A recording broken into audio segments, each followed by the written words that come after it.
ឡើងមកដល់លើនេះឃើញនេះអានេះច្បុកល្អចាស់អត់អី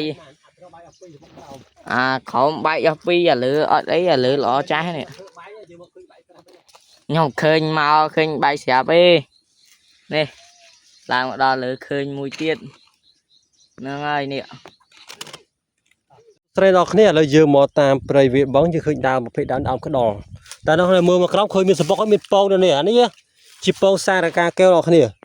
អាចនិយាយថាជាដូចពងកលីងគីឡូដែរយើងមិនដឹងសម្គាល់ថាពងកាកែវឬក៏កលីងគីឡូពងទៅរៀងគ្នាទេបាទឥឡូវអ្នកគ្នានេះពងនេះគឺមើលចេះស្ដែងទៅគឺវាមិនមែនញាស់ទេគឺបែកបាទពងបែកទេអ្នកគ្នាអូតំថ្មីទៀតបាទពងវិញហើយអ្វីដែលផ្លាច់ជាងគេយើងងើយប្រហែលជាពោះម៉ែមកឃើញសបុកនេះមើលនេះសបុក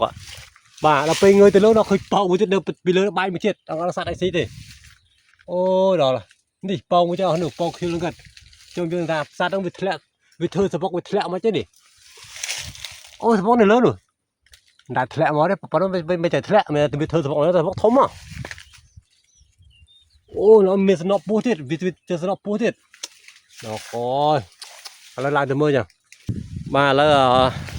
អូននេះឡើងទៅមើលបាទឥឡូវចាក់កាមេរ៉ាទីមកឃើញខ្លះមើលឆែកមើលមានឃើញពកឃើញពងអត់នៅលើបែកទេមិនពកបែកអត់បែកអស់លីងមកអត់មានរត់អត់មានកន្លែងណាទៀតទេអត់ទេអស់ហើយចោលបាត់ហើយ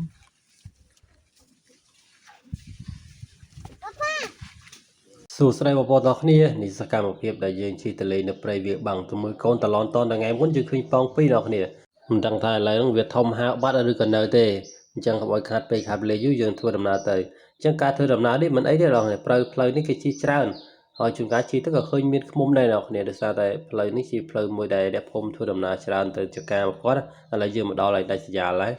បាទនេះអាដាមម្សៅដែលខ្ញុំដាំនៅមុនធ្វើជាសបុកឲ្យវាតឥឡូវយើងទៅមើលតអស់គ្នាបាទកាលមុនយើងឃើញមានពងពីរដល់គ្នាតែឥឡូវដឹងថាមានកូនឬក៏ពងទេបាទវ៉ា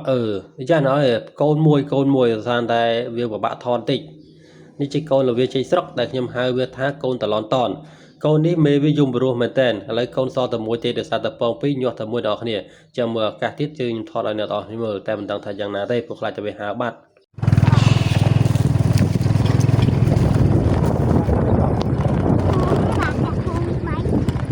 ចូលមក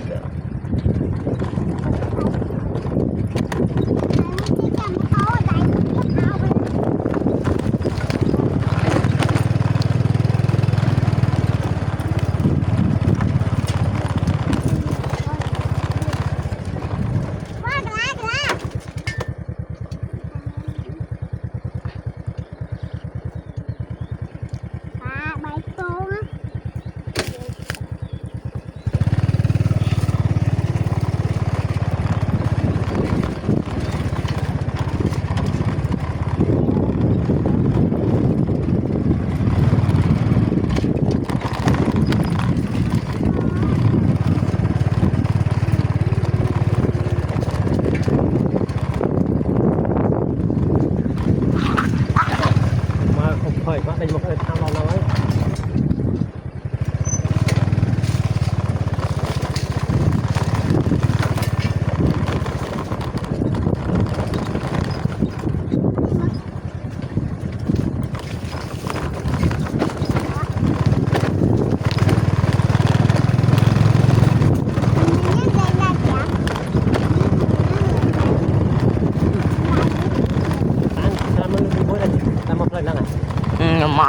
mau ngày hổ xong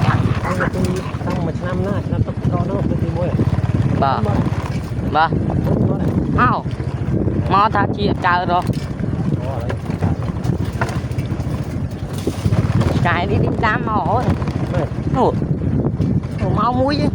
chạm vô thật đen rồi ca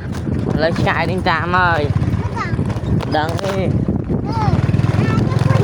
trời mau không bấy không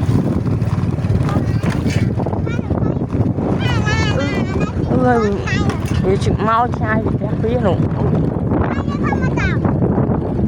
chạm vô tôi